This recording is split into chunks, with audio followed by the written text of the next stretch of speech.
Moringa is one of the most amazing superfoods in the world. And I decided to do a little report on it here because we've been searching for over 6 months for a lot of moringa that didn't have high lead in it. You know how we do the heavy metals test for all of the raw materials and everything? We're always sourcing a lot of different raw materials and offering different nutritional supplements at healthrangerstore.com. That's what we're known for. So we use what's called an ICP-MS. It's a mass spec instrument in the lab. And our lab is ISO accredited. We have our in-house lab and we test everything for heavy metals. And we have this very stringent requirement. And there are certain types of things that we find, or certain types of raw materials that almost always fail. And moringa is one of them. It has high lead in it. And moringa comes from different countries. You can get some from Africa, you can get some from India. I think you can get it from China as well. But because it's from places that typically don't have good pollution controls, there's a lot of excess lead in the soil from industrial fallout, essentially. The factories are blowing all this cadmium and arsenic and lead into the air, and then it falls down on the croplands, and then it gets taken up by the herbs like moringa, which is actually a large tree. So you're harvesting the leaves off the moringa tree. I actually grow moringa in Texas. It dies back every year because of the freeze, but then it grows back every year. So you can actually grow moringa even in a climate where you have freezing cold temperatures. Moringa grows very, very quickly. It's a kind of a weak wood, but it puts its energy and nutrition into the leaves, which are super high protein and have been used for all kinds of medicinal herb applications for, I don't know how many centuries or even millennia throughout world history. Moringa is one of the best known herbs outside the United States, and it's even used as a food source, a protein source. And you can mix it with flour recipes. You can make moringa enhanced breads or moringa enhanced pancakes, or just blend moringa powder into your smoothie, which is what I do. And it's really amazing. It has all kinds of health benefits that I can't even, of course, describe because of FDA regulations. You'll have to do some of your own research on this. But the point is, most of the moringa that we have tried to source really over the last probably year, it's more than 6 months, but I think it's 6 months that we've been sort of demanding that we find, going really aggressive and trying to get multiple sources. But 95% of what we've tested has failed. And it's become so common that in our lab, it's almost a joke. It's like, oh, here's another moringa sample. We know it's going to fail. And so, of course, if it fails, we don't buy it, which means that all the samples that we reject, well, they get sold on Amazon.com or other places. Other supplement manufacturers use the moringa that we reject. Well, recently, we found a lot that had extremely low heavy metals. It passed our stringent requirements. And we were quite shocked. So we tested it again. And sure enough, it's a clean lot. So we acquired the entire lot. And then we put together some moringa powder and I don't know how many thousand bottles of this, and then just put it on our website, plugged it one day, and it started selling like crazy, which told me that I guess people are really looking for clean moringa sources. That's why I'm doing this podcast, because I want you to know that any moringa that we have in stock, which is hard actually to find, it's going to be super clean. We have tested every lot for heavy metals. And also, by the way, glyphosate. We do glyphosate testing on everything that we sell under our brand as well. Health Ranger Store brand or Nutrition Rescue brand. All these brands that we have in our online store, we test everything. And so, see, I don't even want to eat high lead. And there's lead typically in turmeric. There's a lot of lead found in root vegetables like ginger, for example. And there's lead in moringa. There's also a good amount of lead typically found in maca, which is a South American superfood because, again, it's grown in the ground. And then there's quite a bit of lead in moringa. And these supplements, we repeatedly see high lead test results. It's just become It's almost a calibration thing now where it's like, if you throw Moringa at our instrument, you better see, 500 parts per billion lead. Otherwise, something's not right with that run. Actually, we do additional external calibrations at the beginning of every run anyway. So we already know our answers are good, but it's another check. Moringa usually flags high lead, just like the other things I mentioned, like maca. Maca is also really hard to find clean because maca suffers from not only high lead, but sometimes maca has high microbiology. So we have an incubator and an entire microbiology testing system. So everything that we offer under our brands and our store is tested for microbiology. And that includes E. coli testing, salmonella testing, total plate count, yeast, and mold. And I think it takes about 48 hours to do these tests because it takes that long for the incubation period to find out whether you have these microbes or not. So anyway, when we found this super clean batch of Moringa powder, we put it out on the web and people started buying it like crazy, which tells me it's going to be sold out again very quickly, and then we will have no inventory.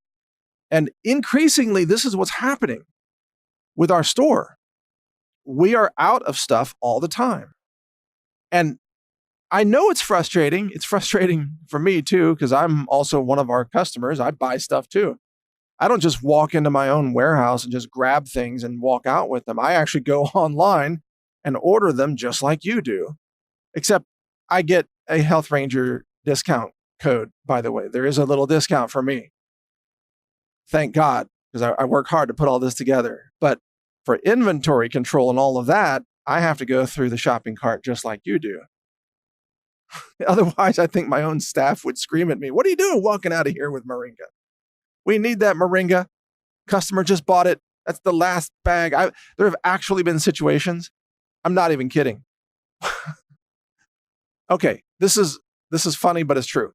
There are situations where, for example, I had purchased 6 bags of cacao nibs, and cacao nibs are also sometimes hard to find clean because of the high cadmium content that's very commonly found in them. And so I had purchased 6 bags of cacao nibs that I use in my smoothies. And my box of cacao nibs, it had been fulfilled and it was waiting for me at the warehouse. And I was about to go by the warehouse and pick up my order. And then one of my staffers calls me and says, "We're sold out and we oversold the cacao nibs. And there's another customer that needs your 6 bags. Are you willing to let go of the cacao nibs?" And I said, "Of course I am. Send it to the customer. I'll wait for the next batch." And I hadn't even taken possession. I hadn't opened them or anything like that. They're still in the warehouse.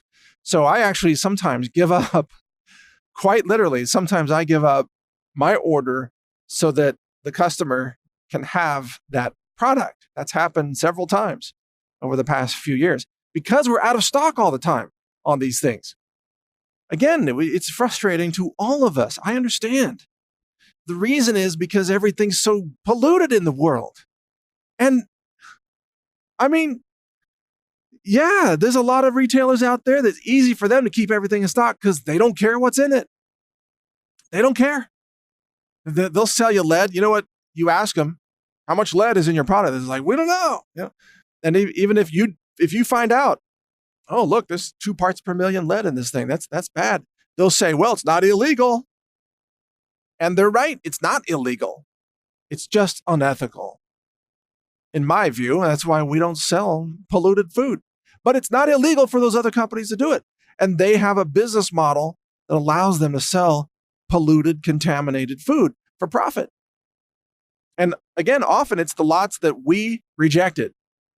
And I've mentioned this before in other podcasts, but it's worth repeating that the EU has very strict limits on heavy metals, glyphosate, pesticides, and so on. Much more strict than the US or Canada, by the way. In fact, they're the most strict rules in the world. And just as a side note, our heavy metals limits are more strict than the EU. And our glyphosate limits are 1/5 the residue that's allowed by the EU for glyphosate, by the way. Sometimes it's 1/10, depending on the food item. So we are way more stringent than the EU, but the EU is the most stringent in the world. And so when there are food producers in China and India and Mexico and everywhere, Thailand, all over around the world, and when they have products that fail the EU standards, too much lead, too much cadmium, too much glyphosate, illegal pesticides, everything like that, they ship those to America because the United States is the dumping ground for contaminated nutritional products and superfoods. Did you know that? United States is the dumping ground. Everything that's too contaminated to legally sell in the UK, for example, comes to America because the EU gets the clean stuff. America gets the polluted stuff, except at the Health Ranger store, where we have standards that are more strict than the EU standards. So we're the only retailer in the world, certainly in the United States. We're the cleanest retailer in the United States, and that's why it's so hard for us to find these products. And I still remember, oh man, there was this one time, there was a super fruit product that was from Southeast Asia. I think it was from Thailand, if I'm not mistaken. And we found crazy levels of lead in it. Quite literally, 10 parts per million. Or something close to 10. It was insane. And it had already been imported into the United States. It was being offered for retail by an importer, a trading company in California. And we tested the lot. And like this is nuts, man. 10 parts per million lead? No, thank you. And we told them that we thought they should pull that lot. And they said they refused to sell to us anymore. So there you go.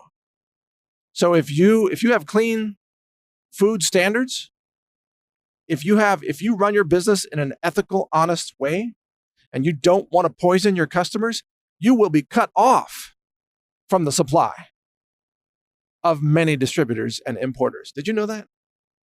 Right. No good deed goes unpunished. But if you knew half the stuff that I know now about what's in the food supply, you would make sure, oh man, you would be demanding test results from all these other retailers. Because so many of them, they're faking all the documentation. I had this conversation once with an organic certifier. He was telling me how all the documents are fraudulent from China, China organic. It's all bogus, man. Like a lot of stuff that's sold at retail in America that's grown in China, made in China, whatever, and it says it's certified USDA organic. That whole thing is a massive fraud. The USDA doesn't inspect farms in China. They rely on China to hire corrupt Chinese organizations to, quote, inspect Chinese farms so they can export contaminated, quote, organic products to the United States and have them sold under the USDA organic label. And this stuff is sold all over the country, and it's in the supplements, it's in the superfoods, it's in the protein mixes, it's all over the place. And if you don't run that through lab instruments like we do, you're going to get, sooner or later, going to get nailed with some high doses of some toxic heavy metals or chemicals. Here's something else that's interesting that I found out recently. I've been testing a lot of food for glyphosate, and we developed this really amazing glyphosate method over the last couple of years. We're writing up a science paper on this right now, going to get it published in one of the mainstream science journals. And it's a really good method for glyphosate quantitation, as we say, with a detection limit down to 0.3 parts per billion. So we're talking 300 parts per trillion. That's some very sensitive method there. And I found that there's a surprising amount of glyphosate in certain lots of organic flax seeds. Now, this surprised me. I don't know if you are surprised hearing this, but a lot of people, a lot of vegans use flax seeds for everything. They're making flax crackers and flaxseed pizza crust, with cauliflower and what have you. They're doing, flax oil, of course, all the time. Flax lignans and flax fiber and flax milk. It's like flaxomania. It's like a whole new world. Welcome to Planet Flax. And you wouldn't think that there'd be glyphosate in the flax, right?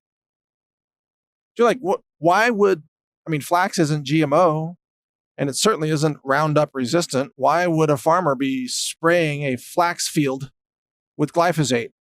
Well, the answer is they're not spraying the flax. They're either spraying around the flax, i.e. the edges of the field, or sometimes what farmers will do is they'll spray a field to kill the grass. They'll spray glyphosate all over all the grass, kill the grass, and then they'll plow it up and plant flax. So you've got all this glyphosate in the soil.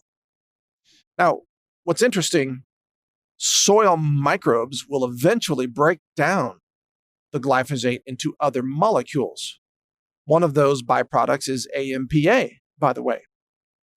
And I don't recall the big long name that stands for, AMPA. It's a well-known byproduct of glyphosate. It actually has a larger molecular mass than glyphosate, but it's part of the breakdown process.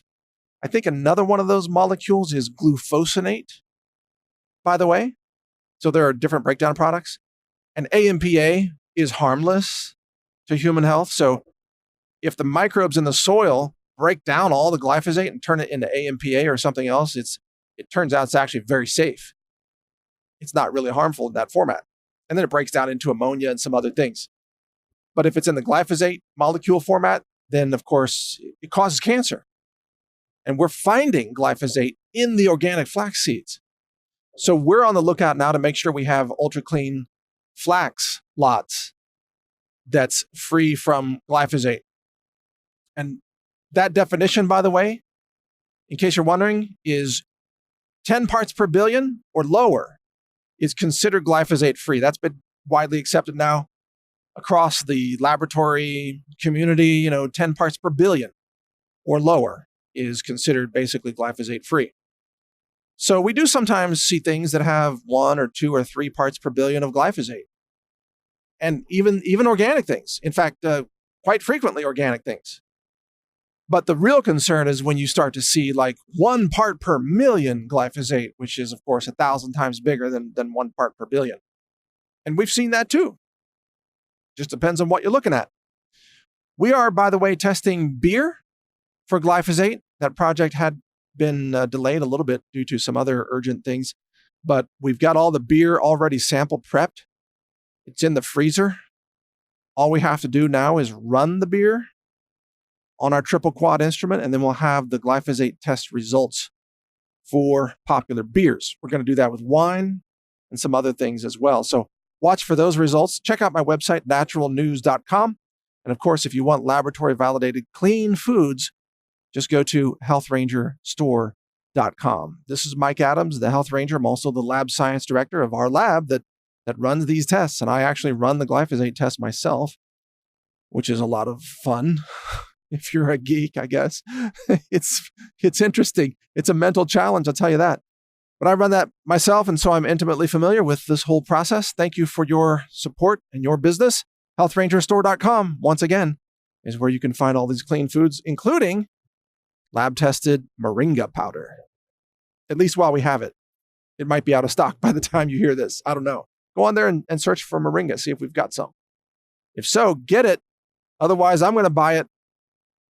And I may not give it back this time. I don't know. I need some Moringa powder too. Thanks for listening. Most of the vitamin C available on the market today is made from genetically modified corn. If you want non-GMO vitamin C, get it from the Health Ranger store. We are certified non-GMO, lab tested for heavy metals, glyphosate, microbiology, and a lot more. Check out our non-GMO vitamin C at HealthRangerStore.com.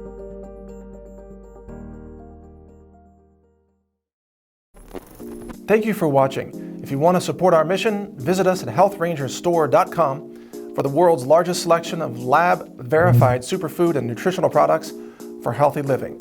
It's at HealthRangerStore.com.